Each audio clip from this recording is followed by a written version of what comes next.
Good morning, কেমন আছেন সবাই? আশা করছি ভালো আছেন। আমিও খুব ভালো আছি। তোমরা জানো এখন বাঙালির পিঠেপুলির উৎসব চলছে। হ্যাঁ, এই ভিডিওটা একটু হয়তো লেট হয়েছে, তার জন্য সরি, যেহেতু এডিট করার সময় পাচ্ছিলাম না, তো এডিট করে তারপর তোমাদের সাথে শেয়ার করলাম। তো তোমরা একটা জিনিস কমেন্ট করে আমাকে জানিও যে আমি ভিডিও করে ভয়েস দিচ্ছি, এইটা তোমাদের ভালো লাগছে নাকি ওপেন ভিডিওতে ভয়েস দিলে সেটা তোমাদের ভালো লাগবে, তাহলে আমি সেইভাবে ভিডিও করব। তো তারপর এখানে দেখতে পাচ্ছ ঠান্ডা গুড়টা, মানে প্রথম গুড় যেটা ওরা জাল দিয়েছিল, তো ওই গুড়টা আমরা নিইনি। আমরা নিয়েছিলাম সবে যে গুড়টা গরম করেছিল ওই গুড়টাই আমরা নিয়েছিলাম। আর আমরা একটা জিনিস ভুল করেছিলাম, ওনারা যখন গুড় দেয় তখন ওনারাই বলেছিল যে তোমরা বাড়িতে গিয়ে ঢাকনা খুলে রাখবে, না হলে গুড়ের স্মেলটা নষ্ট হয়ে যাবে, গন্ধ যেটা সেটা নষ্ট হয়ে যাবে। আমরা কি করেছিলাম, ওইভাবে গুড়টা নিয়ে গিয়ে বাড়িতে বসিয়ে রেখেছিলাম। তারপর যখন নারকেল ছাই দিই, মানে নারকেল যখন ভাজা করি, তখন গুড়টা ঢালার আগে মা একটু দেখলো যে কেমন একটা কৌটোর মতো ঘেমে গেছিল গুড়টা। তো তারপর মা আবার ওই গুড়টা নিয়ে কড়াইতে দিয়ে ফুটিয়ে নিয়ে তারপর দেখলাম আগে যেমন গুড়টা ছিল তেমনই হয়ে গেছে। তো তারপর নারকেলের ছাই মেরে নিয়েছিল ওই গুড় দিয়ে, তো বেশ সুন্দর স্মেল বেরোচ্ছিল।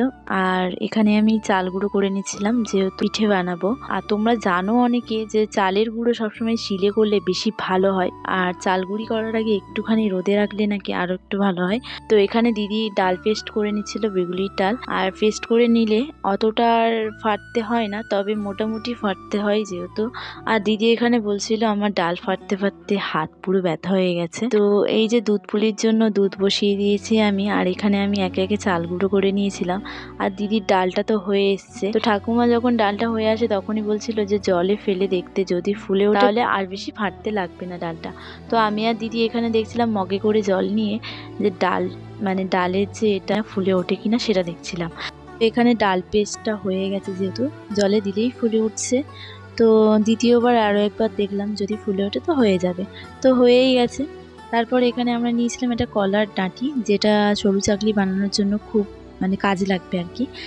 তো এখানে মা নারকেলের ছাই মেরে নিচ্ছিল, আর আমি এখানে কড়াই বসিয়ে দিয়েছিলাম। আর কড়াই বসিয়ে দিয়েছিলাম, কিন্তু এই কড়াইতে সরু চাকলিটা খুব একটা ভালো হয়নি আমার, যার কারণে আমি কড়াইটা চেঞ্জ করে দিয়েছি। আর এখানে চালের গুঁড়ো আর জল, মানে গরম জল, উষ্ণ গরম জল যেটা, ওটা দিলে আরও বেশি ভালো হবে। আর একটু সামান্য লবণ দিয়ে আমি এখানে ব্যাটারটা বানিয়ে নিয়েছিলাম। আর এই যে আমি সরু চাকলি বানাচ্ছিলাম আস্তে আস্তে এক একটা করে। প্রথম সরু চাকলিটা আমার খুব একটা ভালো হয়নি, দেখতে পেয়েছো কেমন একটা হয়ে গেছে। তারপরেরগুলো খুব ভালো হয়েছে, যেহেতু আমি এটা অন্য কড়াইতে বানিয়েছি, আমি ননস্টিকের কড়াইতে বানাইনি, আমি এই কড়াইতে বানিয়ে নিয়েছি। আর প্রত্যেকটা সরু চাকলি খুব সুন্দর হয়েছে।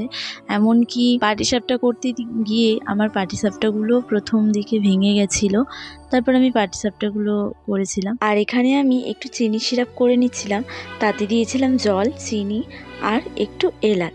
তো চিনি সিরাপটা করছি কেননা রসবড়া করব, তার জন্য। তোমরা তখন দেখেছো প্রথমে ডাল ফ্যাটাচ্ছিল আমার দিদি, ওইগুলো দিয়ে রসবড়া করব। তো আমি এখানে সরু চিকলিগুলো দেখেছো কত সুন্দর হয়েছে। আমি তো এটাই ভেবে অবাক হচ্ছি যে আমি প্রথমবার পিঠে বানাচ্ছি, তাও আবার এত সুন্দর করে। খেতেও কিন্তু বেশ দারুণ হয়েছে, তবে প্রথমবার তো তার কারণে একটু শক্ত হয়ে গেছিলো। তো নেক্সট টাইম যখন বানাবো আশা করি একটু তুলতুলে বানানোর চেষ্টা করবো। এখানে আমি একে একে দেখতে পেয়েছো আমি পুলিগুলো দুধের মধ্যে দিয়ে দিচ্ছিলাম, আর এই যে ডালের বড়া বানাচ্ছি। তো অনেকগুলো পাটিসাপটা করেছি, কিন্তু প্রথম পাটিসাপটাটা একটু ভেঙে ভেঙে গেছিলো, তারপরে বেশ দারুণ হয়েছে। পিঠেগুলো কেমন হয়েছে অবশ্যই জানিও। আরও অনেক কিছু করার ইচ্ছে ছিল, তবে সময়ের কারণে কিছুই করতে পারিনি। তো এই যে রসবড়া রেডি হয়ে গেছে, আর পাটিসাপটা, সরু চাকলি, সমস্ত কিছু কেমন হয়েছে অবশ্যই জানিও।